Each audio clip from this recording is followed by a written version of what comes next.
Good evening, it's Brian at Fitzpatrick's Garage, Dublin Road, Kildare.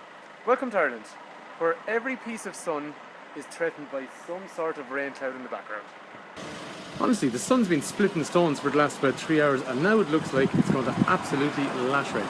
Anyway, you don't care about my meteorological misfortunes, so the reason you press play is because you want to have a look at this 2014 Honda CRV 1.6 diesel here behind me, so let's have a look. This Honda CRV is a 2014 1.6 diesel ES model. The colour on the outside is called Alabaster Silver, so let's have a look at the different features that come standard on the ES model in 2014. So this 2014 Honda CRV is a 1.6 diesel.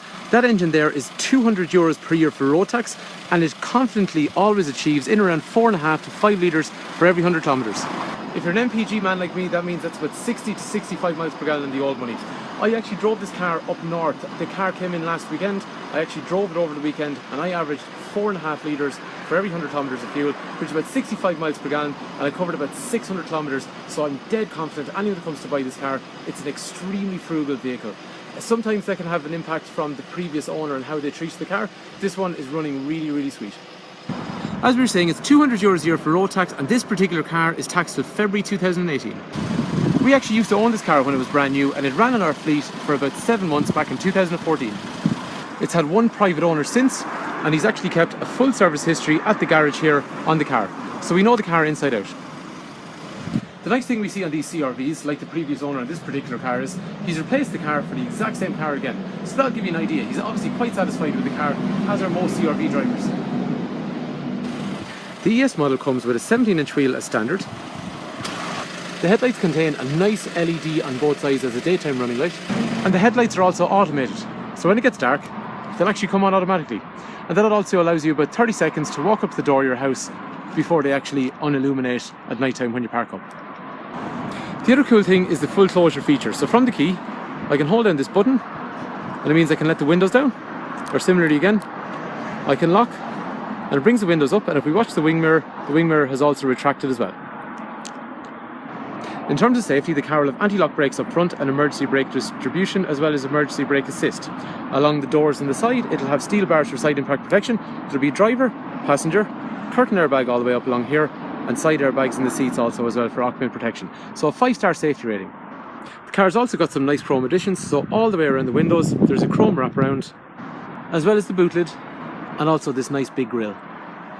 Sometimes when people come to look at these CRVs, they do compare them to other competitors in the market. For example, Nissan Qashqai, Hyundai X35, Kia Sportage. CRV, I assure you, is a much bigger vehicle overall.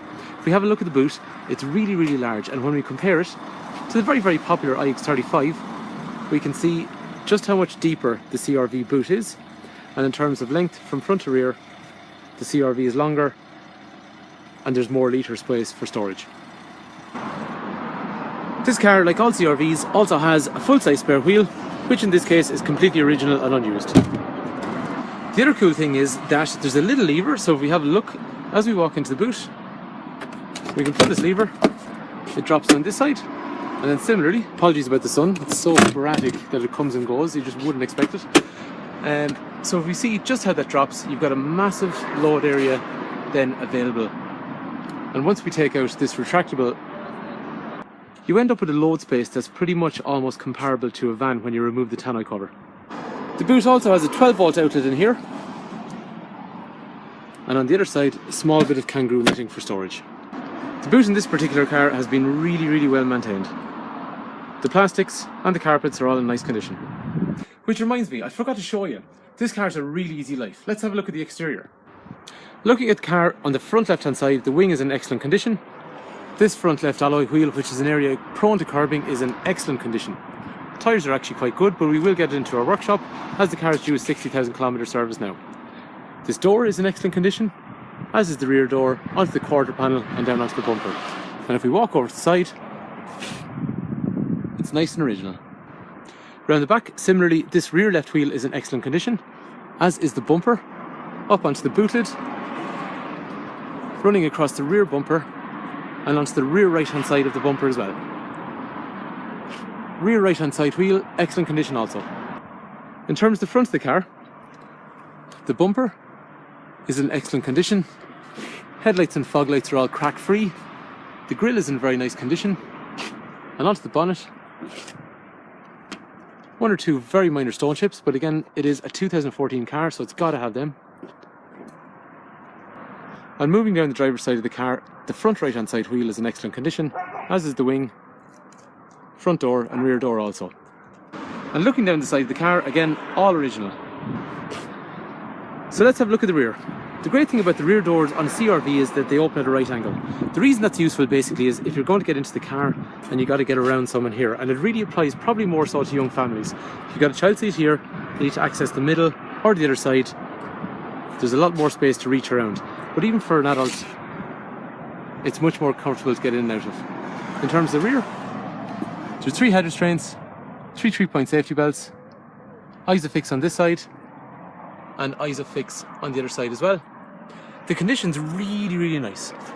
The rear of that seat, the rear of the armrest, the rear of the passenger seat, the carpet set, the plastics, onto the sections of the seat.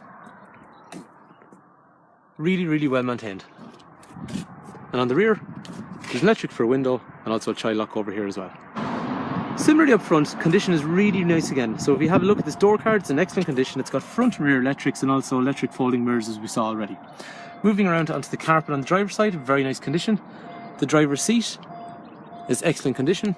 The armrest in the centre. A little bit of a drop there. And similarly down on the passenger side and floor, really excellent condition too. Well, would you look at that? The sun. I give it about 10-15 seconds. Here comes some clouds to sort it out.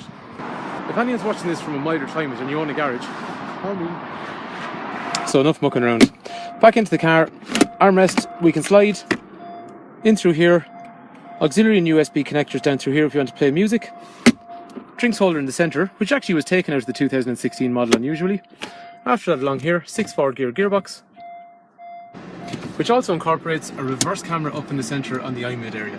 So if we go backwards, let's try and find a target. There's a Hyundai i30 right behind us, so we're going to back up to that. So we know what the reverse camera does, it's telling you what's going on behind you. And we've also got parking sensors on the rear. If I move forward, this iMid, again, so is right in front of me, just off to my eye line over here. I can see it, so I can keep my eyes looking forward.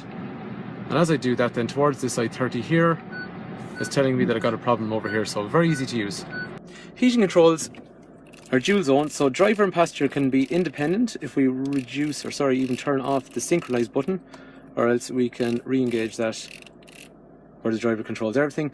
Usual controls for speeding up, slowing down the fan, front and rear windscreen demisters, and they also demist the wing mirrors as well. One other cool thing actually about reverse is when we go for reverse, the passenger mirror drops. So we can see basically if there's a curb or something low. Obviously we don't need it this side because we can put our head out through the window. And then if I go back into neutral, mirror comes back up, so it's pretty cool. Radio CD up through here as well. And then the iMid, as we just discussed even already, has things like reverse camera, fuel consumption, radio station, clock, various screensavers in the background if the customer that owns the car from now on wants to do so. Bluetooth in through here off the steering wheel, which can be voice activated.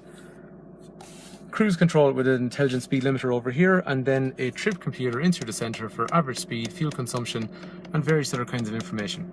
Off to the right hand side, we can turn on or off our parking sensors. In this case, they're on, and they're going to wreck our head. So let's move backwards. And after that, then height of the lights, traction control, which keeps in with the safety features, and econ.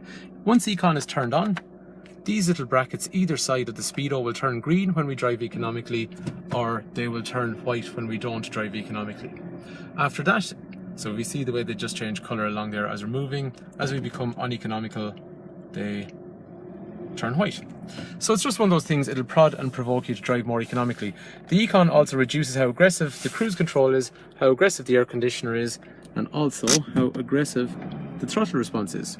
Down here on the right hand side, it just means we can turn off the alarm if we want to lock the car and leave someone sitting in the car.